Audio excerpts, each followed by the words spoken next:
Subscribe to my channel Dhule Express News. Subscribe now, press the bell icon and never update from Dhule Express News. Dhule शहरातील पंतप्रधान नरेंद्र मोदी यांची सभा संपन्न. धुळे शहरातील Malegaon road येथील गोशाळा मैदानावर जाहीर सभा संपन्न झाली. या सभेत जिल्ह्याभरातून तसेच जिल्ह्याच्या बाहेरून अनेक नागरिक, कार्यकर्ते, ग्रामस्थ या ठिकाणी मोठ्या संख्येने सहभागी झाले होते. या सभेत मोठ्या संख्येने उपस्थित झाले होते. यावेळेस पोलीस प्रशासनातर्फे देखील कडक बंदोबस्त करण्यात आला होता. यावेळी माननीय पंतप्रधान नरेंद्र मोदी यांच्या हस्ते रेल्वे मार्ग जामफळ प्रकल्प या कामांचा भूमिपूजन सोहळा रिमोट कंट्रोलने करण्यात आला. अक्कलपाड्यापासून धुळ्यापर्यंतच्या पिण्याच्या पाण्याच्या पाईपलाईनचा भूमिपूजन सोहळा देखील यावेळेस करण्यात आला. यावेळी पंतप्रधान नरेंद्र मोदी, मंत्री नितीन गडकरी, संरक्षण राज्यमंत्री डॉक्टर सुभाष भामरे, गिरीश महाजन, जयकुमार रावल, अनुपभाऊ अग्रवाल, प्रदेशाध्यक्ष दानवे आदी सर्वच मंत्री, पदाधिकारी, कार्यकर्ते या ठिकाणी मोठ्या संख्येने उपस्थित होते. या ठिकाणी जिल्ह्याभरातून, विविध जिल्ह्यातून ग्रामस्थ, नागरिक, कार्यकर्ते, पदाधिकारी मोठ्या संख्येने या सभेत सहभागी झाले होते. यावेळेस या सभेस संबोधताना पंतप्रधान नरेंद्र मोदी यांनी सांगितले की सदर या सभेस पंतप्रधान नरेंद्र मोदी यांनी सुरुवातीस अहिराणी भाषेतून सर्व नागरिक, ग्रामस्थांना, पदाधिकाऱ्यांना संबोधले.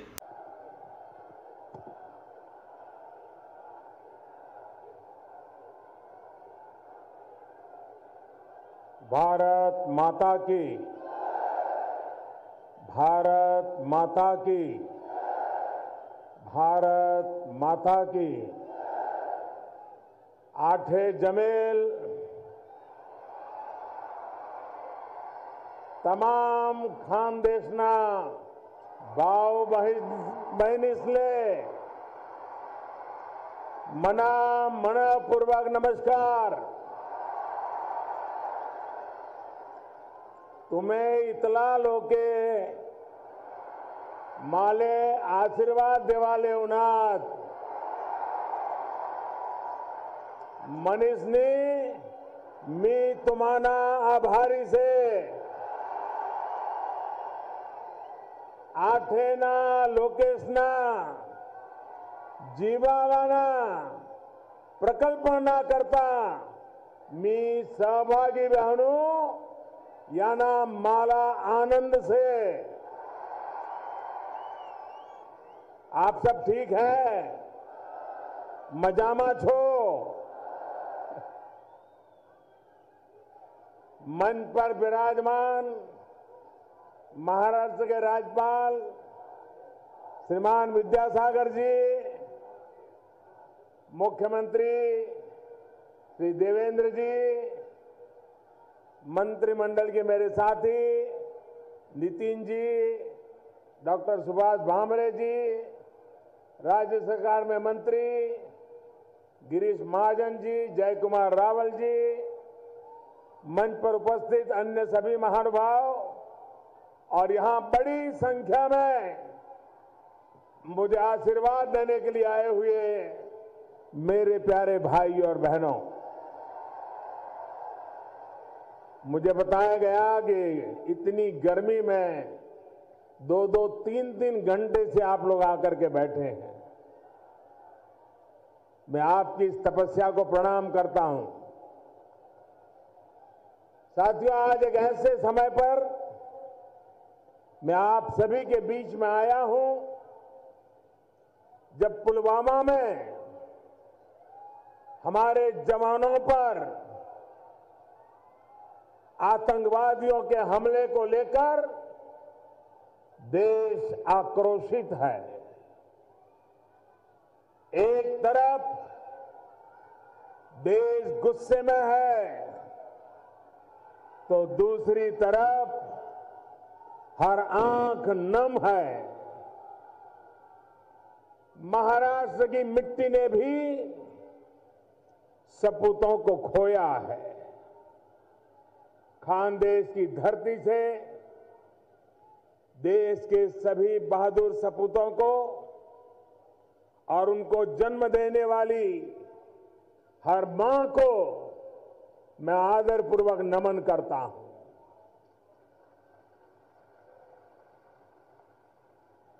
साथियों, हमारे शहीदों ने हमारे जवानों ने हमेशा से देश को निस्वार्थ भाव से अपनी सेवाएं दी हैं। वो कुछ नहीं कहते, बस डटे रहते हैं। एक देश के नाते हमारा काम यहीं से शुरू होता है। जिन्होंने अपना सर्वस्व न्यौछावर कर दिया,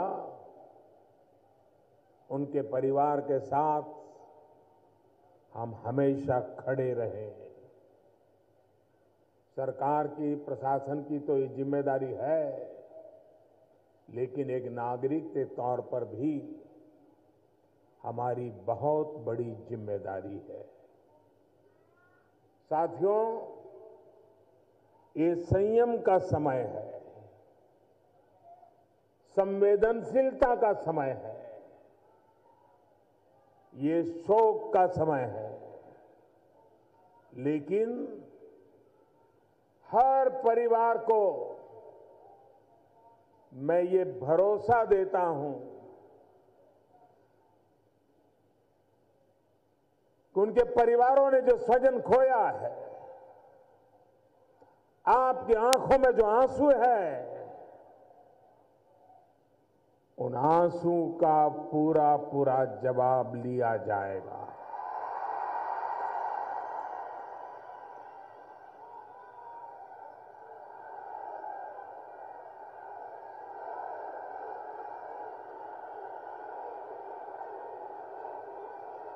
भारत नई रीति और नई नीति का देश है। ये अब दुनिया भी अनुभव करेगी। हमारे बहादुर सुरक्षा बल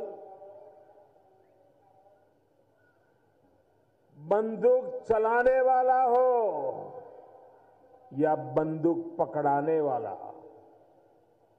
बम दागने वाला हो या फिर बम देने वाला हो, किसी को चैन से सोने नहीं देंगे।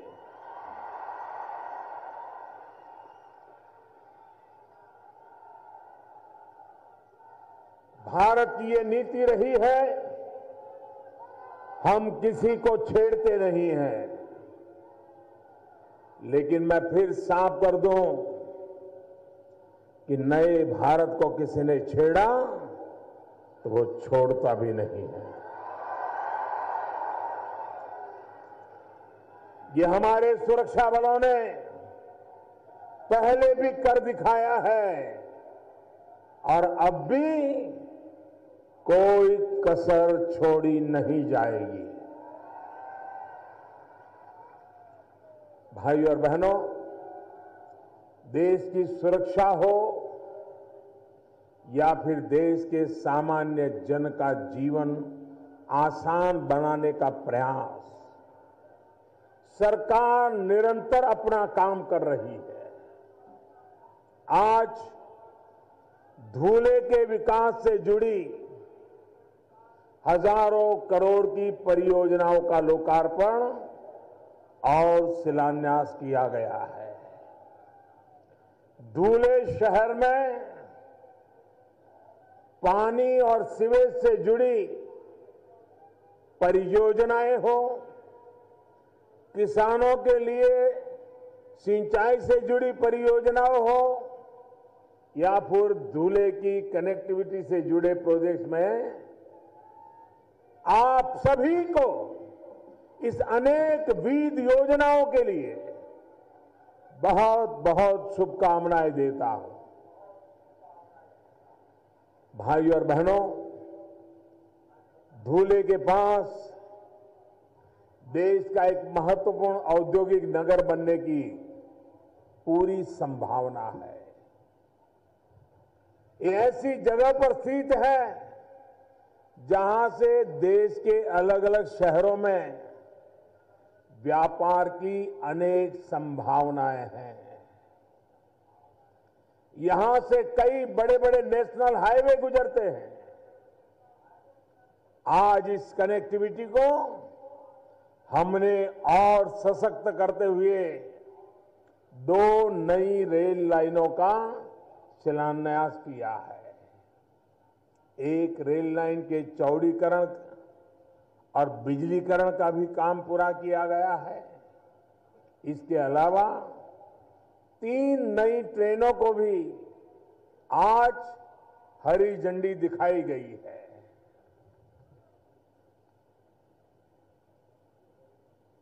यहां आप लोग, शायद ही कोई परिवार होगा जिसके साथ सूरत के साथ जाने आने का संबंध न रहा हो। हर किसी का सूरत से नाता रहा है, सहज रूप से आना जाना। आज से 25 साल पहले का जो सूरत था उसको याद कीजिए। आज से 25-30 साल पहले का जो सूरत था उसको याद कीजिए। 25-30 साल में उस समय का सूरत आज कहां से कहां पहुंच गया। मैं धुले वासियों को कहता हूं, मैं अपनी आंखों के सामने 30 साल बाद का धुले देख रहा हूं और ये मेरे शब्द लग करके हर धुलेवासी लिख करके रखे। आज से 30 साल बाद ये धुले सूरत की स्पर्धा करता होगा, ये लिख के रखिए। इतनी ताकत है। और आज हमने जो बीज बोए हैं ये 30 साल के भीतर भीतर विकास के ऐसे वटवृक्ष बन जाएंगे कि धुले सूरत की स्पर्धा की ताकत के साथ खड़ा हो गया होगा और मेरे लिए वो बड़े गर्व की बात होगी। आप धुले वासियों में आत्मविश्वास है क्या? धुले आगे बढ़ सकता है? धुले सूरत बन सकता है? आप बनाने के संकल्प के साथ आगे चलेंगे? भावी 30 साल की योजना बना करके चलेंगे? अगर आप चलने को तैयार हैं तो मैं भी कदम से कदम मिलाकर आपके साथ चलने को तैयार हूं। साथियों, आज धुले से नरदाना को जोड़ने वाली रेलवे लाइन के पहले चरण के काम की शुरुआत हुई है। भविष्य में यही लाइन मनमाड़ को इंदौर से जोड़ने में मदद करने वाली है। इस पूरे प्रोजेक्ट पर करीब 9,000 करोड़ रुपए खर्च होने का अनुमान है। मनमाड़ इंदौर लाइन के बन जाने पर इसका फायदा इंदौर और मुंबई के साथ साथ पूरे देश को होने वाला है। साथियों, इसके अलावा आज मनमाड़ को जलगांव से जोड़ने वाली नई रेल लाइन का भी शिलान्यास किया गया है। इसके पूरा होने पर लोगों की सुविधा तो बढ़ेगी ही, युवाओं के लिए रोजगार के नए अवसर भी उपलब्ध होंगे। साथियों, करीब 1 दशक पहले उधना जलगांव रेल लाइन के चौड़ीकरण की फाइल शुरू हुई थी, जिसको अब जाकर पूरा किया जा सका। इस लाइन का दोहरीकरण का काम पूरा हो चुका है और साथ ही इसका बिजलीकरण भी किया गया है। आज ये लाइन राष्ट्र को समर्पित की गई है। साथियों, इस रूट का पहला फायदा तो ये हुआ है कि आपको आज ही उधना नंदुरबार और उधना पालधी पर 2 नई ट्रेनें मिल चुकी है। दोनों ट्रेनों को थोड़ी देर पहले ही हरी झंडी दिखाई और वो चल पड़ी। इस समय उधना से भी हमारे साथी टेक्नोलॉजी के माध्यम से जुड़े हुए हैं। मैं यहां धुले से अपने उन साथियों को भी बहुत बहुत बधाई देता हूं।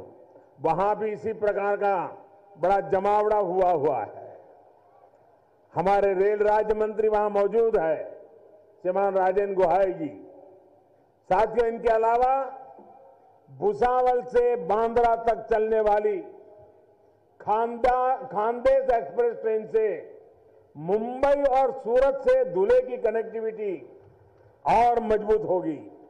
भाई और बहनों, यहां का एक महत्वपूर्ण विषय है पानी। तापी नदी की जलधारा जिस धुले से होकर बहती है, वो लंबे समय से पानी के लिए तरसता रहा है। पीने के पानी और सिंचाई के लिए पानी, दोनों चुनौतियों को कम करने के लिए आज बहुत बड़ा प्रयास हुआ है। विशेषकर धुले शहर में पीने के पानी की समस्या को हल करने के लिए केंद्र सरकार ने अमृत योजना के तहत एक प्रोजेक्ट शुरू किया है। इसके अलावा यहां जो सीवर सिस्टम बनने वाला है, उससे भी शहर को स्वच्छ रखने में मदद मिलेगी। भाई और बहनों, धुले सहित महाराष्ट्र और देश के अनेक हिस्सों में सिंचाई की स्थिति में सुधार के लिए प्रधानमंत्री कृषि सिंचाई योजना बनाई गई थी। इस योजना के तहत लंबे समय से लटकी 99 सिंचाई परियोजनाओं को पर काम किया गया, जिसमें से 26 परियोजनाएं सिर्फ महाराष्ट्र की है। भाई और बहनों, आज जिस लोअर पंजारा सिंचाई परियोजना का लोकार्पण किया गया है, वो इन्हीं 26 प्रोजेक्ट में से एक था। इस पर 35 वर्ष पहले काम शुरू हुआ था और तब इसको 21 करोड़ रुपए में तैयार होना था। आज ये प्रोजेक्ट 550 करोड़ से ज्यादा खर्च करके पूरा कर दिया गया। साथियों, महाराष्ट्र में पानी की कमी और इससे होने वाले सूखे से मुक्ति दिलाने के लिए केंद्र सरकार हर संभव प्रयास कर रही है।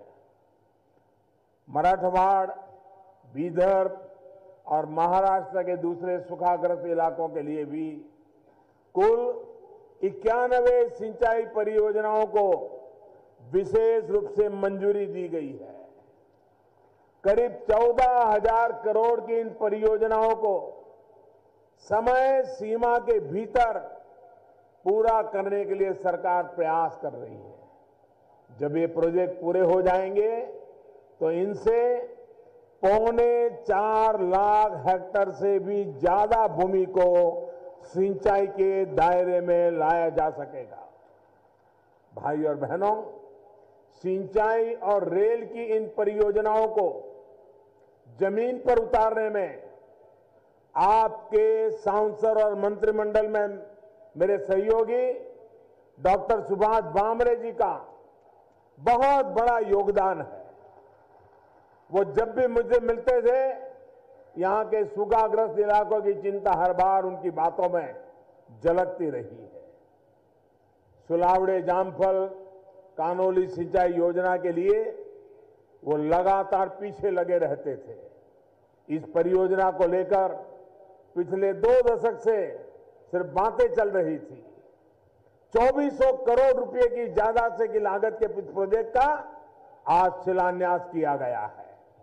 इस प्रोजेक्ट में तापी नदी से पानी लाकर यहां के अनेक गांवों को सिंचाई के दायरे में लाया जाएगा, जिसका फायदा हजारों किसानों को मिलेगा। साथियों, किसानों को सिंचाई से जोड़ना हो या फिर सूखे या बाढ़ के कारण होने वाले नुकसान से बचाना हो, केंद्र सरकार ने साफ नीयत के साथ किसान हित में काम किया है।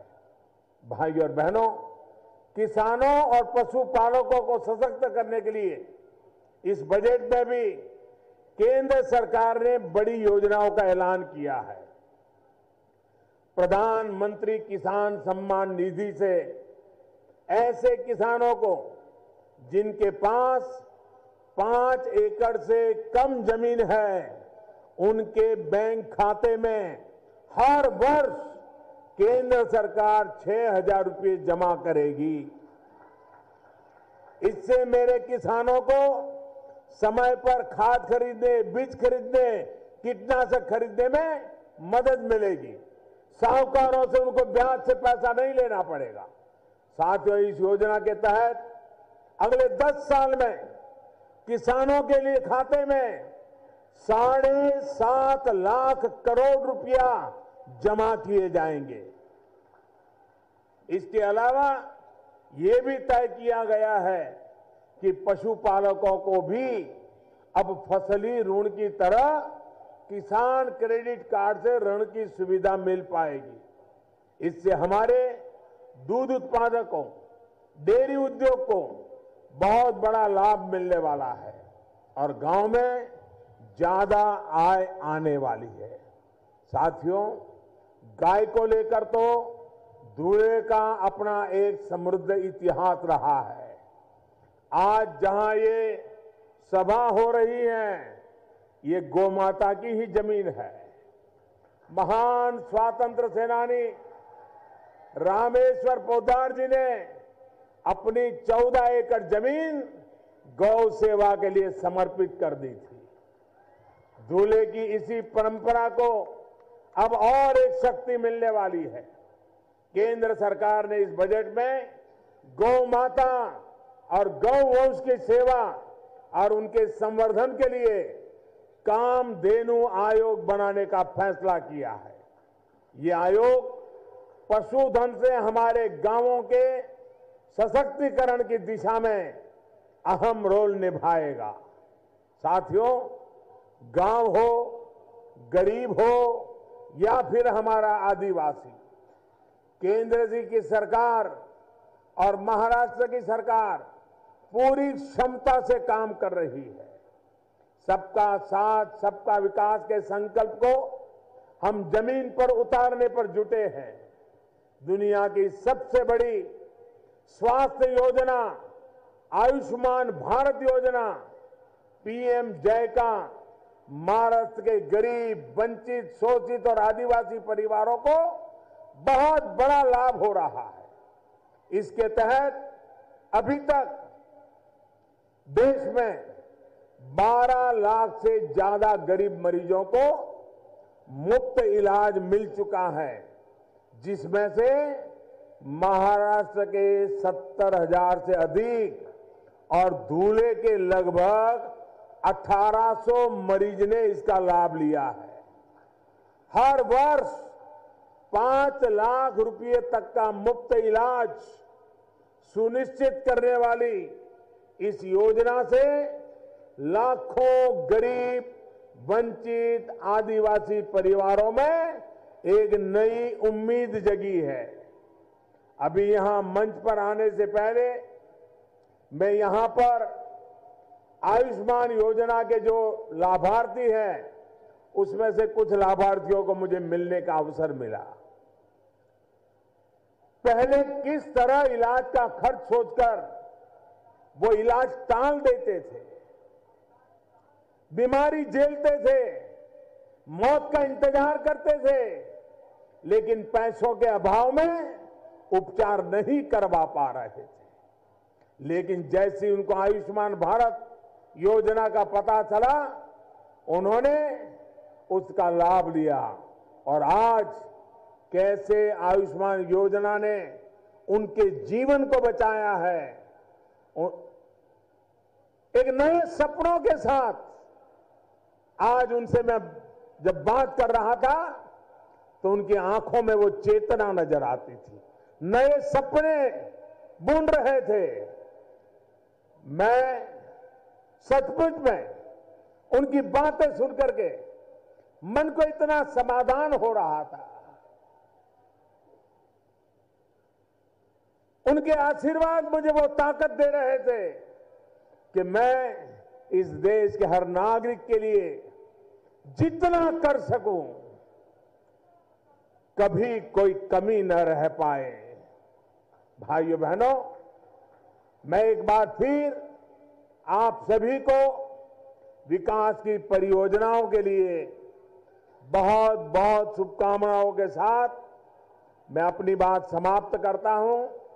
आप दोनों मुट्ठी बंद करके पूरी ताकत से मेरे साथ बोलिए, भारत माता की। आवाज पूरे खानदेश में सुनाई देनी चाहिए। भारत माता की, भारत माता की, भारत माता की। बहुत बहुत धन्यवाद। Subscribe to my channel Dhule Express News. Subscribe now, press the bell icon and never update from Dhule Express News.